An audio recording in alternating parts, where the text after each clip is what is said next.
नेहा जी बैठी हुई है।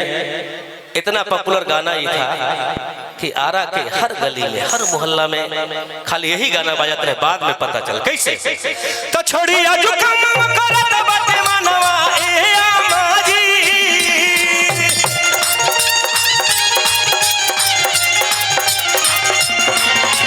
छोड़ी आजू काम करत बाटे मनवा आरत हरिया जी।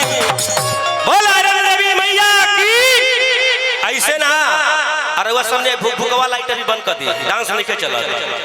भुकभुकवा मास्टर जी बड़ी अच्छा लाइट आपके बाद बुरा नहीं माने खाली, लेकिन भुकभुकवा बंद कर दी। कैमरा इधर लोग हमारे यूट्यूबर लोग भाई बैठे हुए हैं, बढ़िया हमारा चेहरा नहीं दिखाई देता। सही बात बना। सारे लोग को मैं चाहूंगा कि एक बार सभी लोग आयरन देवी मैया के नाम पे हाथ सारे लोग उठाइए। सब लोग हाथ उठाइए, दीदी चाची सब लोग, जो लोग माँ को गोल लागे जाला सवेरे सवेरे वो सब लोग इधर से हाथ उठावे। हमारा साथे ताली बाजे के चाहिए। कैसे अरे तो छोड़ी आजू काम करत बाटे मनवा ए आमा जी, छोड़ी आजू काम करत बाटे मनवा आरत हरिया ए आमा जी। हमरो के आयरन देवी देखा ए आमा जी, हमरो के आयरन देवी देखा।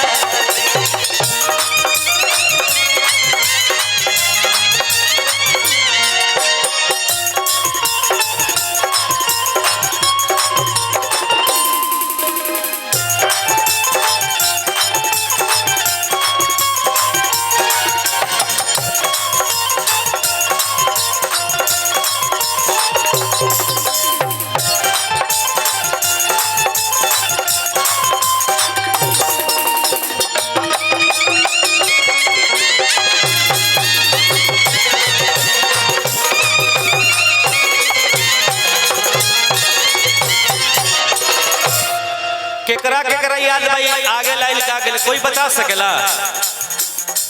गईले रहे ठीक पछिमा बाड़ी रमगढ़िया के,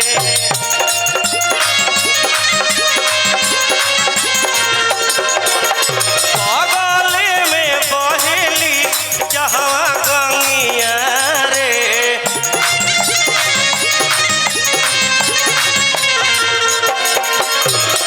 और भैया के तरफ से ढेर सारा पुरस्कार प्यार आशीर्वाद बा। और मीरगंज यहाँ के घर बा। जब गाना आई रहे तो यहाँ के दिनों राती गाना सुन के मन अनसागो रहे, मन सही ना रहे, बड़ी खुशी होत रहे। जहाँ मूर्ति रखाला उजे घर बा भैया के। हाँ भीम, हाँ भीम भैया नाम बा। यहाँ के भाई हमारा पहला बार खाता खोलने रहे स्टेट बैंक में। ठीक पछिमा बाड़ी रमगढ़िया के, बगले में बहेली यहाँ गंगिया रे। गंगिया नहाइम कलश भराइम ए आमा जी, गंगिया नहाइम कलश भराइम गंगी पे पहुँचा दे ए आमा जी। हमरो के आयरन देवी देखा दे ए आमा जी, हमरो के आयरन देवी देखा दी। और वार्ड पार्षद दीपू जी के तरफ से हजारों हजार रुपए का पुरस्कार बा। और बार बार नमस्कार बा कि आयरन देवी मैया आपके चेयरमैन बना दिए कह सकेला, अभी वार्ड कमिश्नर बने हुआ।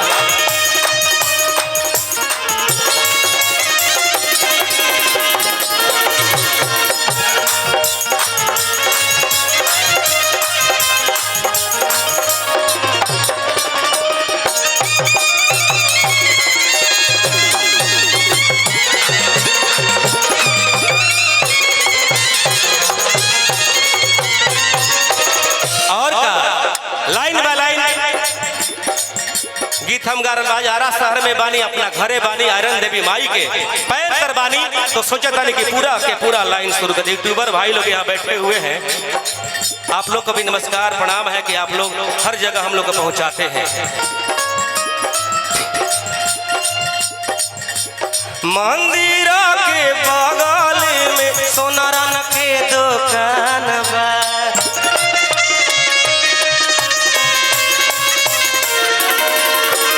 बाली बिना कहिए से खाली हमारा कानबा।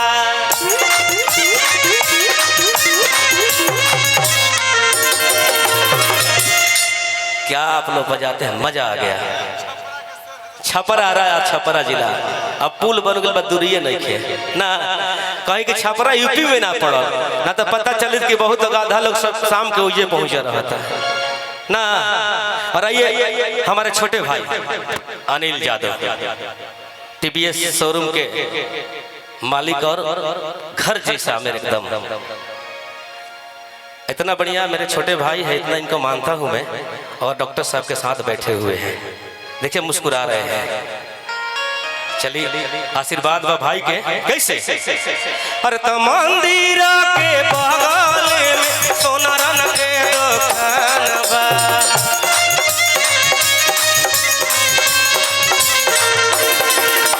बाली बिना कहिए से खाली हमारो कान बा।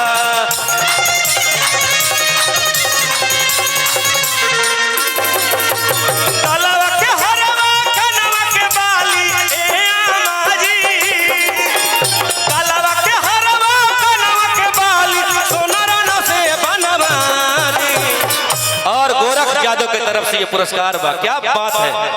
गोरख महतो जी के, सॉरी गोरख महतो भाई जी के तरफ से ये हजारों हजार रुपए पुरस्कार बा। और कैसे मेहरा रुका लिया इनकर गलवा के हरवा कनवा के बाली ए आमा जी, गलवा के हरवा कनवा के बाली सोनारा न से बनवा दी ए आमा जी हमारा के आयरन देवी देखा देवी देखा।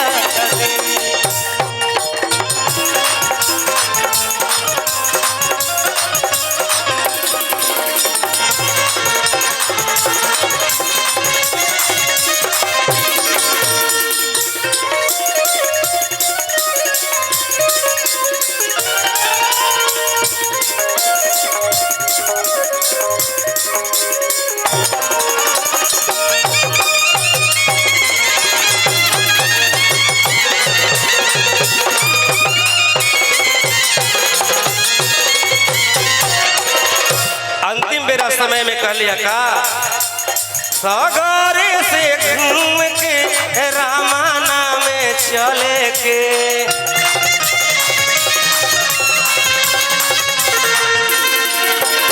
होला रामा लीला छोटू कहत रहन देखे के।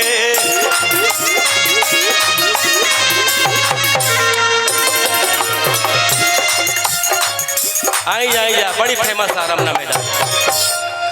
रमना मैदान में एगो मजनुआ पार्क बा, हाँ वो बा एगो अगर स्टेडियम बन गइल बा खेले कूदे खातिर। आई जा कहली है बात का कहता रही, अरे पार्क घुमा दी प्रदर्शनी देखा दी।